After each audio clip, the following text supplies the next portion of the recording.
अस्सलाम वालेकुम व्यूअर्स। उम्मीद है खैरियत से होंगे, खुश होंगे। अल्लाह ताला आप सबको अपने ज़मान में रखे, आमीन सुम्मा आमीन। आज मैं बना रही हूँ साग सरसों की गंदलों से, जो बहुत ही मज़े का बनता है और तकरीबन जो है हर घर में ही पकाया जाता है। सर्दी जो है शुरू हो चुकी है और अब साग जो है हर घर में पकेगा, क्योंकि ये सर्दियों की ही सौगात है। आइए चलें रेसिपी को स्टार्ट करते हैं। बिस्मिल्लाह रहमान रहीम। मैंने लिया था बाथू और गंदले और सरसों, ये सब चीज़ें जो मैंने अच्छी तरह से इसको धो लिया और इसको बारीक जो है मैं अब इसको काट लूँगी। मैंने ली थी तकरीबन 5 किलो की गंदलें सरसों की, और साथ लिया था 1 किलो पालक और आधा किलो बाथू।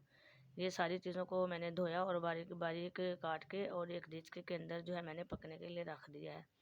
मैं पका रही हूँ ज़्यादा, क्योंकि जब हम साग बनाते हैं तो अपने रिश्तेदारों में और अपने पड़ोसियों में भी जो है साग को ज़रूर जो है भेज देते हैं, ताकि वो भी खुश हो जाएं, क्योंकि ये एक सर्दियों की सौगात होती है। सर्दियों में ही बनाया जाता है और कुछ लोगों को तो साग जो है बनाने भी नहीं आता।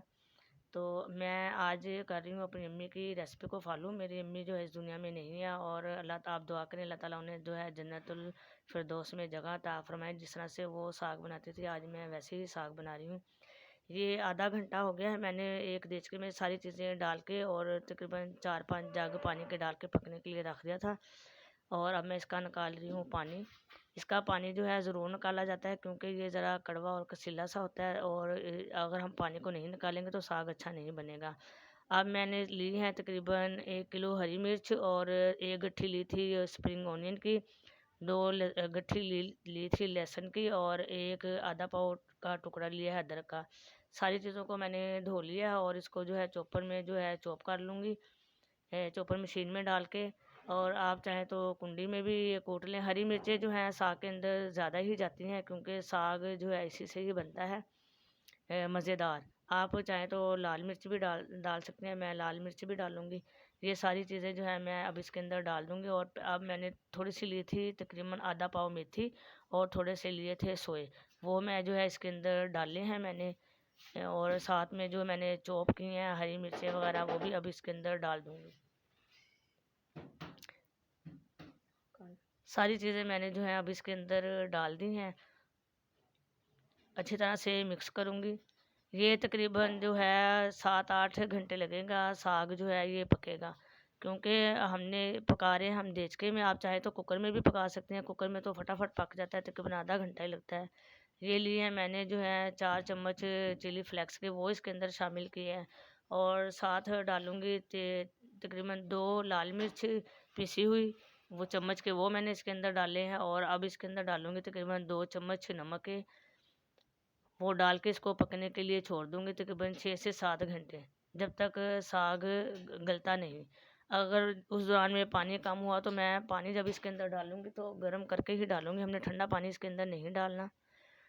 ये देखें तकरीबन 6-7 घंटे हो चुके हैं, तकरीबन 8 ही घंटे हो चुके हैं। साग जो है अच्छी तरह से पक चुका है। अब मैं इसके अंदर डालूँगी तकरीबन 1 कप, 2 डेढ़ कप के करीब लिया है मैंने मक्की का आटा।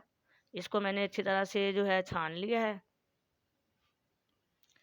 अच्छी तरह से छान लिया। अब मैं साग के अंदर थोड़ा-थोड़ा इसको जो है डालती रहूँगी और मिक्स करती रहूँगी। क्योंकि ये अगर आपके पास मक्की का आटा नहीं है तो आप जो है ये गंदम का आटा भी इसके अंदर डाल सकते हैं। ये जो है ज़रूर डाला जाता है, क्योंकि ये साग को जो है ये बाइंडिंग का काम करेगा। जैसे हम सूप बनाते हैं उसके अंदर हम कॉर्नफ्लोर डालते हैं ताकि वो गाढ़ापन या थिकनेस उसके अंदर आए, इसी तरह से जो है मक्की का आटा साग के अंदर जब हम डालेंगे तो इससे जो है साग को कहते हैं वो पंजाबी में ये साग को जोड़ देगा। ये खुला-खुला नहीं रहेगा, ये आपस में जो है अच्छी तरह से मिक्स हो जाएगा। अच्छी तरह से आटे को हमने जो है साग के अंदर मिक्स कर दिया है। आपने थोड़ा-थोड़ा डालना है और इसके अंदर मिक्स करना है, क्योंकि हम अगर ज़्यादा एकदम से डालेंगे तो गुठलियाँ पड़ जाएँगी। और अब हम इसको घोटेंगे। ये देखें साग को हमने घोटा, तकरीबन 1 घंटा लगा है, हमने सब ने मिल के इसको साग को घोटा है गरम-गरम। क्योंकि साग को जो है गरम-गरम ही घोटा जाता है, अगर हम ठंडा होने पे घोटते तो ये अच्छी तरह से ना घोटा जाता। आप चाहें तो ये साग को जो है थोड़ा-सा लेके कुंडी में भी कूट सकते हैं, और चाहें तो आप ब्लेंडर में भी इसको मैश कर सकते हैं। अब मैं आपको थोड़ा-सा जो है तड़का लगा के दिखाती हूँ। ये मैंने लिया था आधा कप देसी घी का, और डाला है इसके अंदर थोड़ी सी लहसुन के जवे और थोड़ा सा प्याज डाला है मैंने इसके अंदर। आप चाहें तो ये ग्रीन ओनियन भी डाल सकते हैं।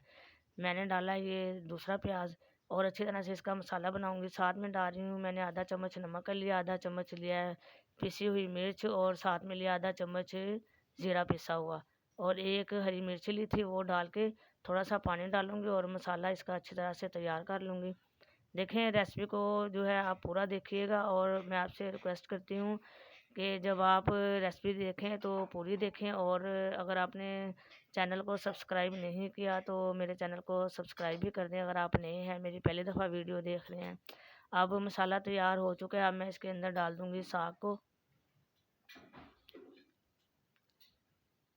जब हम इसके अंदर साग डालेंगे तो अच्छी तरह से मिक्स करने के बाद तकरीबन 5 मिनट तक इसको मज़ीद पकाएंगे ताकि इसके अंदर से जो पानी है वो भी ख़त्म हो जाए और जो मसाला है अच्छी तरह से इसके अंदर जो है वो रच जाए।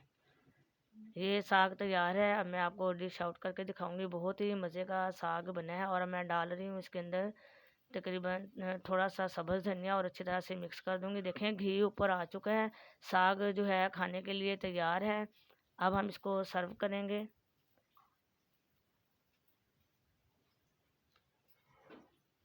ये मैंने डिश आउट कर ली है। अगर आज आपको मेरी ये रेसिपी अच्छी लगे तो प्लीज़ लाइक करें, शेयर करें। अगर आप मेरी वीडियो को पहली दफ़ा देख रहे हैं तो जो है मेरे चैनल को आप सब्सक्राइब भी कर दें। जहाँ रहें खुश रहें, आबाद रहें। फिर मिलते हैं नेक्स्ट वीडियो में। अल्लाह हाफिज़।